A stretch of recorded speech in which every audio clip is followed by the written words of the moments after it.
आज दशहरा है, 2024 का दशहरा है। पूरे जीवन में अब ये दूसरी बार 2024 का दशहरा नहीं आएगा।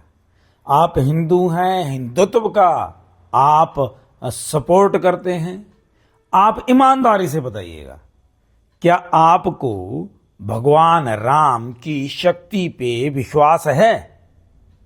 क्या आप भगवान की शक्ति और उनकी व्यापकता के ऊपर विश्वास करते हैं? अगर करते हैं तो फिर भय क्यों? और अगर भयभीत हैं फिर भगवान का भरोसा नहीं, तो फिर धर्म या भगवान क्यों? ये बहुत महीन बिल्कुल छोटी सी बात है, लेकिन हम लोग पूरी उम्र इस पे लगा देते हैं, भटकते रहते हैं। याद रखिएगा, दशहरा रोज हो सकता है, रोज दिवाली हो सकती है, अगर हमारा विश्वास पक्का हो तो।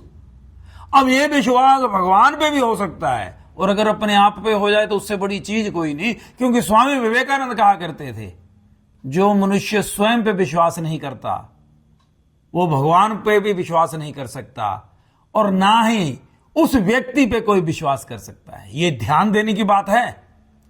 ये जो विजयदशमी है, जो दशहरा है, ये हमें सिखाता है भगवान के ऊपर विश्वास। हनुमान जी को था कि भगवान मेरे साथ हैं, मैं कुछ भी कर जाऊंगा, तो कर गए ना। सुग्रीव को था, अंगद को था, अंगद से तो पूछ लिया, अंगद से बाकियों ने पूछा, अरे भैया तुम जाकर के वहां पे पैर खड़ा कर दिए और उनको चैलेंज कर दिए, तो अगर कोई उठा लेता तो तुम साला कौन से पहलवान हो? हनुमान जी ऐसा करते तब तो ठीक था। बोले भैया मैं तो नहीं कर सकता था, मुझे पता है, लेकिन जिसका काम करने में गया था मुझे उसकी शक्ति पे भरोसा था। मुझे पता था वो मेरी पीठ नहीं लगने देंगे। मुझे पता था जाकर मैंने एक बार वायदा कर दिया तो उस वायदे को कोई भी माई का लाल झूठा नहीं पड़ने देगा। क्यों नहीं पड़ने देगा? क्योंकि मुझे राम पे विश्वास था। विजयदशमी का सबसे बड़ा संदेश यही, अगर आप सच में भगवान राम को, सनातन धर्म को मानते हैं, तो आपका विश्वास अडिग हो जाए, इतना ज्यादा अडिग हो जाए कि कोई मर्जी हो जाए, कोई भी परिस्थिति आ जाए, हम डगमगाएंगे नहीं, हम रोएंगे नहीं, चिल्लाएंगे नहीं, डट के खड़े होंगे। क्यों? क्योंकि वो हमारे साथ है।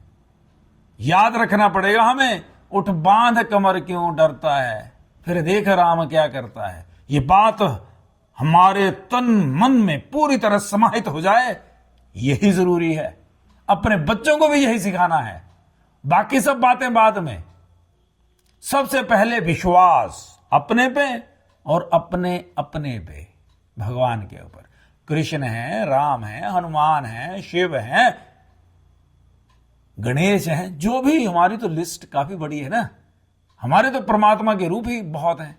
जो भी, माता पिता के ऊपर भी हमारे यहां इतने लंबे मातृ पितृ भक्त देवों की लिस्ट है। गणेश जी सबसे बड़े मातृ पितृ भक्त कहे गए हैं। उसकी कहानी आपको पता होगी कि क्यों उनको देवताओं में सर्वप्रथम पूज्य क्यों कहा गया है। ठीक है ना? तो आप लोगों को, हम लोगों को, हम सबको इस विजयदशमी के ऊपर प्रण लेना है कि कुछ भी हो जाए विश्वास कम नहीं होगा। जय हिंद, जय भारत।